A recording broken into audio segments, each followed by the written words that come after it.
Welcome back to my YouTube channel Web and Wisdom. आज हम आपके लिए लेकर आए हैं ग्रेट ईस्टर्न डीएनएस स्पॉन्सरशिप 2026 अगस्त बैच। जो बच्चे ग्रेट ईस्टर्न में डीएनएस स्पॉन्सरशिप एग्जाम्स की तैयारी कर रहे हैं उनके लिए बहुत ही बड़ी गुड न्यूज़ है कि बहुत सारे बच्चों के लिए मेल आ चुका है एग्ज़ाम का। 16 मार्च 2026 को एग्ज़ाम शेड्यूल हो चुका है और इस वीडियो में हम आपको गाइड करेंगे, बताएंगे, पूरा फुल डिटेल वीडियो है कोर्स के बारे में। आपका एग्ज़ाम पैटर्न क्या रहेगा, क्या स्ट्रैटेजी यूज़ करना है आपको, और स्टेप बाय स्टेप हमने एक गाइडेंस दिया है आपको कि आपको कैसे कैसे स्टेप फॉलो करना है और क्या क्या नेक्स्ट प्रोसेस रहेगी great Eastern DNS sponsorship join करने के लिए।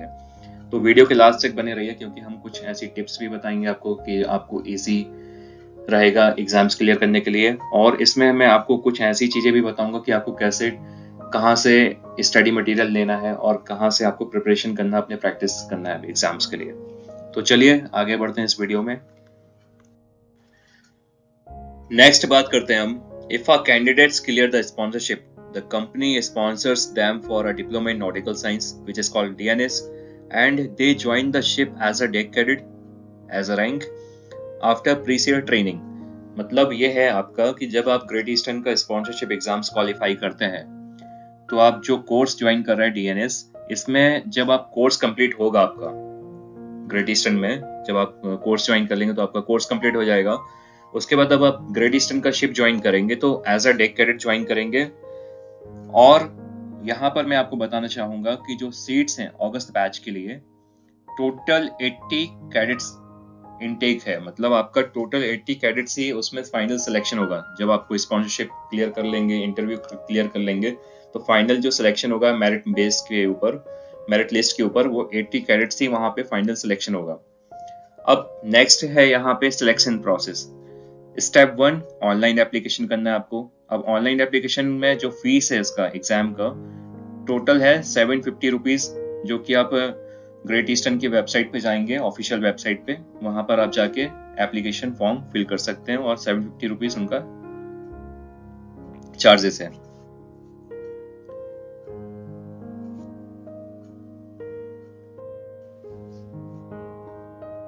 अब बात करते हैं स्टेप 2, ऑनलाइन रिटन एग्जाम। सबसे इंपॉर्टेंट पॉइंट यहाँ पर है आपको नोट करने वाली बात, द मेन एलिमिनेशन राउंड है ये आपका। मतलब आपका सबसे इंपॉर्टेंट है ये आपके लिए कि यहीं से पहला स्टेज चालू होता है एलिमिनेशन का एग्जाम में। कैसे होता है, क्या सिस्टम है इसका, क्या प्रोसेस करते हैं ये लोग, वो हम सारी चीजें बताएंगे अब इसमें। फर्स्ट मैं आपको बताना चाहूंगा यहाँ पर कि जब आपको मेल आएगा आपकी मेल आईडी पे, तो 15 मिनट्स तक आपका लिंक वैलिड रहेगा। जब ग्रेट ईस्टर्न आपको मेल करेगा एग्जाम के लिए, तो आपको वो लिंक ओपन करना है और वो लिंक ओपन करने के बाद आपको एग्जाम स्टार्ट करना है, क्योंकि वो 15 मिनट्स तक वैलिड होता है। क्लियर? अब आगे बढ़ते हैं। टोटल सेक्शन रिटन एग्जाम में 5 सेक्शंस होते हैं। ईच सेक्शन 100 मार्क्स का होता है। नंबर ऑफ क्वेश्चंस जो कि मैंने मेंशन किए हैं यहाँ पे, आप देख सकते हैं। फर्स्ट बात करते हैं सेक्शन 1, लॉजिकल रीजनिंग। 24 क्वेश्चंस रहते हैं यहाँ पे, each section having different time. Logical reasoning में 24 क्वेश्चंस 35 मिनट्स, क्वांटिटेटिव में 20 questions 30 minutes, chemistry fundamental chemistry 18 questions 15 minutes, English 25 questions 25 minute, and physics 15 questions 15 minutes. Total यहाँ पे 5 सेक्शंस हो गए और जो टोटल मार्क्स होता है आपका वो 500 मार्क्स का एग्जाम होता है आपका। 500 मार्क्स में से आपका जो कट ऑफ है, लास्ट ईयर की अगर मैं कट ऑफ की बात करूं तो जो फेब मंथ में जो कट ऑफ गया था आपका वो 380 मार्क्स गया था, जो कि हमने एक्सपेक्ट नहीं किया था, बट फिर भी 380 गया था। तो आप ये सोचो 500 में से जब 380 हमारा कट ऑफ जा रहा है, तो इस बार आपका 500 में से मुझे लगता है मोर देन 390 तक भी जा सकता है, 390 टू 380 के बीच में भी रह सकता है। बट आप उस पे कट ऑफ पे फोकस मत करो, आप अपने जो आपका एग्जाम है उस पे फोकस करो। जितना अच्छा आप एग्जाम दोगे, जितने अच्छे से कमांड रखोगे क्वेश्चंस पे, आप इजीली क्रैक कर लोगे। सबसे इंपॉर्टेंट चीज मैं बताना चाहूंगा यहाँ पे, फिजिक्स है और केमिस्ट्री दो एक ऐसे सब्जेक्ट हैं जहाँ पे सबसे ज्यादा 100 आउट ऑफ 100 स्कोर कर सकते हो आप। बट वो आपका, क्योंकि उसमें रिपीटेड क्वेश्चंस आते हैं, प्रीवियस ईयर के क्वेश्चंस पढ़ लो अच्छे से, नंबर ऑफ क्वेश्चंस की प्रैक्टिस कर लो, क्योंकि ऐसा नहीं है कि कुछ आपकी वैल्यूज चेंज हो जाएंगी। यहाँ पे वैल्यूज चेंज हो सकती है क्वांटिटेटिव एप्टीट्यूड में, बट मेथड वही रहेंगे उसके। तो ये एक तरीका है एग्जाम का स्ट्रैटेजी कि आपको कैसे क्रैक करना है एग्जाम को। अब मैं आपको बताना चाहूंगा यहाँ पे सबसे इंपॉर्टेंट चीज नोट करने वाली बात है, जो आपका एग्जाम है यहाँ पे नेगेटिव मार्किंग होती है। नेगेटिव मार्किंग है आपका यहाँ पे -0.25, -0.25 का नेगेटिव मार्किंग होता है। तो फोकस करें अच्छे से। स्टेप 3 हमारा साइकोमेट्रिक टेस्ट होगा आपका। जब आपका रिटन एग्जाम देंगे आप, तो उसमें एक साइकोमेट्रिक टेस्ट भी इंक्लूड होता है। इसमें टोटल 72 क्वेश्चंस आते हैं साइकोमेट्रिक टेस्ट में, और इसका जो टाइम ड्यूरेशन होता है 12 मिनट, 12 मिनट में आपको कंप्लीट करना रहता है टेस्ट। देखिए, इसमें घबराने की जरूरत नहीं है, क्योंकि अगर आपको लग रहा है कि 12 मिनट में हम 72 क्वेश्चंस कैसे करेंगे, इसमें डरने की कोई जरूरत नहीं है, क्योंकि इसमें कोई नेगेटिव मार्किंग नहीं होती है। डायरेक्ट आप करते जाओ, क्वेश्चंस को पढ़ो और आंसर करते जाओ। उसमें क्या चेक किया जाता है मैं आपको बता दूं। साइकोमेट्रिक टेस्ट का मतलब होता है कि आपकी पर्सनालिटी चेक की जाती है। आपको अगर कोई प्रेशर दिया जा रहा है, सपोज आप शिप पे हो, आपको कोई वर्क प्रेशर है, आपको कोई एक टास्क दिया गया, आप उस टास्क को कितने टाइम के अंदर किस सिचुएशन में आप कंप्लीट कर पाते हो, तो ये सारी चीजें आपका स्किल्स चेक की जाती है, आपका एबिलिटीज चेक की जाती है, आपकी पर्सनालिटी चेक की जाती है, आपका इंटेलिजेंस लेवल चेक किया जाता है। देखा जाए तो आपका फुल ओवरऑल टेस्ट किया जाता है कि आप कैसा बिहेव करोगे सामने वाले पर्सन से और कैसा उस सिचुएशन में रिएक्ट करोगे। तो ओवरऑल पर्सनालिटी आपकी चेक की जाती है। अगर आप पॉजिटिव हो या नेगेटिव हो, जो भी है आपका सामने आना चाहिए, ठीक है ना। तो आप जैसे हो, जो हो, नेचुरल रहो, इसमें कोई डरने वाली बात नहीं है। साइकोमेट्रिक टेस्ट इजिली क्लियर हो जाता है, बट वही आंसर करो जैसा आप सोचते हो, करते हो, जो आपकी रियल पर्सनालिटी है। ओके। स्टेप 4 आता है आपका पर्सनल इंटरव्यू। पर्सनल इंटरव्यू में आपका कॉल आएगा जब आप रिटन एग्जाम क्वालिफाई कर लेंगे, तो आपको मेल आएगा, शॉर्टलिस्ट हो जाएंगे आप इंटरव्यू के लिए, इंटरव्यू राउंड के लिए।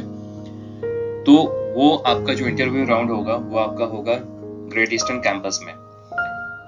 क्लियर।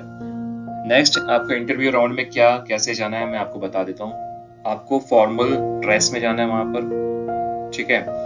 प्लस आप जो हो, जैसे हो, इंटरव्यू में आपको वैसे प्रेजेंट होना है। मतलब ऐसा नहीं कि कुछ ओवर रिएक्ट करना है आपको या फिर ओवर कॉन्फिडेंस रखना है आपको अपने आप पे। इंटरव्यू में सिर्फ आपकी नॉलेज नहीं, बल्कि आपकी कॉन्फिडेंस, आपका कॉन्फिडेंस लेवल हो गया, कम्युनिकेशन हो गया, आपका एटीट्यूड कैसा है, ये सारी चीजें चेक की जाती हैं। और सबसे पहले प्रॉपर इंट्रोडक्शन आपको बताना है वहां पर। जब आपके सामने इंटरव्यूअर रहेंगे वहां पे, जो भी ऑफिसर आपका जो इंटरव्यू लेंगे, तो आपको आपका इंट्रोडक्शन वो पूछेंगे, तो आपको प्रॉपर तरीके से आना चाहिए इंटरव्यू में इंट्रोडक्शन देते हुए। और साथ में आपका एजुकेशन क्वालिफिकेशन बताएंगे आप उनको, आपका बैकग्राउंड, फैमिली बैकग्राउंड क्या है वो बताएंगे। तो मतलब इन तरीके से ये सारे बेसिक क्वेश्चंस पूछे जाएंगे। प्लस फिर आता है टेक्निकल राउंड। टेक्निकल राउंड में आपको रिलेटेड शिप सब्जेक्ट ही पूछे जाएंगे, जैसे like ship, how to ship move A point to B point, ये पूछा जाएगा। किस फंडामेंटल पे शिप मूव करता है, बेसिक प्रिंसिपल्स क्या है, कुछ लॉज वगैरह आपको पूछे जाएंगे। तो बेसिक टेक्निकल राउंड में आपको वही पूछा जाएगा जो आपने एग्जाम में तैयारी की थी, प्रिपरेशन किया था, लाइक फिजिक्स हो गया, केमिस्ट्री हो गया, इनसे रिलेटेड ही चीजें पूछी जाएंगी टेक्निकल राउंड्स में। तो इसमें डरने की जरूरत नहीं है, आप अच्छे से प्रिपरेशन करो, इंटरव्यू राउंड भी आप क्लियर कर लोगे। बस यही है कि आपको कॉन्फिडेंस रखना है अपने आप पे, ओवर रिएक्ट नहीं करना, ओवर कॉन्फिडेंस नहीं जाना है वहां पर। जितना पूछा जा रहा है उसको उतना ही तरीके से अच्छे से आंसर दो आप, प्रॉपरली आप इंटरव्यू क्लियर कर जाओगे। क्योंकि इंटरव्यू में आपका कॉन्फिडेंस लेवल चेक किया जाता है, प्लस आपका एटीट्यूड कैसा है। क्लियर। तो ये सारी चीजें आप में, एक लीडरशिप पर्सनालिटी भी होना चाहिए। तो ये सारी चीजें आपको माइंड में रखना है और आप इजिली इंटरव्यू क्लियर कर लेंगे। चलिए नेक्स्ट बढ़ते हैं हम। स्टेप 5 आता है हमारा मेडिकल टेस्ट। ये फाइनल स्टेप होता है जब आपका रिटन एग्जाम क्वालिफाई हो गया आपका, फिर उसके बाद इंटरव्यू क्वालिफाई कर लिया आपने, अब लास्ट आता है आपका मेडिकल टेस्ट। मेडिकल टेस्ट होता है जो आपके लिए, वो बहुत ही इंपॉर्टेंट होता है आपके ज्वाइनिंग के से पहले, क्योंकि ये होता है आपका अंडर डीजी शिपिंग के डॉक्टर्स जो होते हैं, अप्रूव्ड डॉक्टर्स, उन्हीं के अंडर में ये मेडिकल टेस्ट कंडक्ट किया जाता है। आपका फर्स्ट इंपॉर्टेंट पॉइंट नोट कर लो आप, 6/6 आई साइट होना चाहिए आपका, आपका जो आई साइड है 6/6 होना चाहिए, नॉर्मल आइज होना चाहिए आपका, कोई कलर ब्लाइंडनेस नहीं होना चाहिए आप में, आपका कोई भी हियरिंग प्रॉब्लम नहीं होना चाहिए, एंड आपका जो फाइनल बीएमआई होता है, बीएमआई होता है आपका बॉडी मास इंडेक्स, वो आपका फिट होना चाहिए, मतलब एक नॉर्मल रेंज के अंदर होना चाहिए, उससे मोर देन नहीं होना चाहिए। तो आपका हाइट और वेट जो रहता है, ठीक है, उसके अकॉर्डिंग आप बीएमआई कैलकुलेट कर सकते हो। तो मैं एक वीडियो बना दूंगा, शॉर्ट वीडियो, उसमें आप देख सकते हैं कि आप बीएमआई कैसे चेक करते हैं, तो वो आपके लिए इजी हो जाएगा बीएमआई चेक करना। क्लियर? तो सबसे इंपॉर्टेंट चीज यहाँ पे ये है माइंड में रखने के लिए, अगर आपको कोई भी मेडिकल प्रॉब्लम है आई साइट से रिलेटेड या कोई भी हेल्थ इश्यूज है, तो ज्वाइनिंग से पहले एक बार आप अपने डॉक्टर से कंसल्ट करो और उसको क्लियर कर लो, क्योंकि ज्वाइनिंग के टाइम पे अगर आपका मेडिकल टेस्ट में जाओगे आप, तो वहां पे अगर प्रॉब्लम आ जाएगी तो आप अनफिट हो जाओगे, फिर आप ज्वाइन नहीं कर पाओगे। इसलिए पहले माइंड में रखो कि आपका मेडिकली फिट होना बहुत जरूरी है, फिजिकली मेंटली आपको फिट होना जरूरी, तभी आप मर्चेंट नेवी ज्वाइन कर सकते हो। क्योंकि मर्चेंट नेवी कोई एक ऐसा जॉब नहीं है कि आप कभी भी आ गए चेकअप करवा लिए फिर चले गए शिप पे। 6-7 मंथ्स के लिए आपको शिप पे रहना पड़ता है, लॉन्ग कॉन्ट्रैक्ट ड्यूरेशन होते हैं, वेदर कंडीशन खराब होती है, वहां पे शिप पे आपको पता होना चाहिए कि कोई डॉक्टर भी नहीं होता है, तो आपको ही सब कुछ फेस करना है वहां पर। इसलिए हेल्थ सबसे इंपॉर्टेंट फैक्टर होता है मर्चेंट नेवी ज्वाइन करने के लिए, चाहे वो गर्ल्स हो चाहे बॉयज हो, उन सबके लिए मेडिकल फिट होना बहुत जरूरी है। तो कुछ भी ऐसी आपको प्रॉब्लम्स लगती है तो आप लोग एक बार चेक करवा लीजिए अपने डॉक्टर से नियर बाय, या फिर कोई डीजी डॉक्टर से, तो आपका ये सारी चीज क्लियर हो जाएगी। सेकंड, आप मेडिकली फिट हो गए तो आपका फाइनली मेरिट लिस्ट बनेगा, और फिर आपको फाइनली स्पॉन्सरशिप में आपका जो डीएनएस कोर्स है आप ज्वाइन कर सकते हैं। अगर आपको ये वीडियो अच्छा लगे तो आप कमेंट करिए, और नेक्स्ट सीरीज में जरूर लेके आने वाला हूँ सिलेबस की। चलिए, जय हिंद।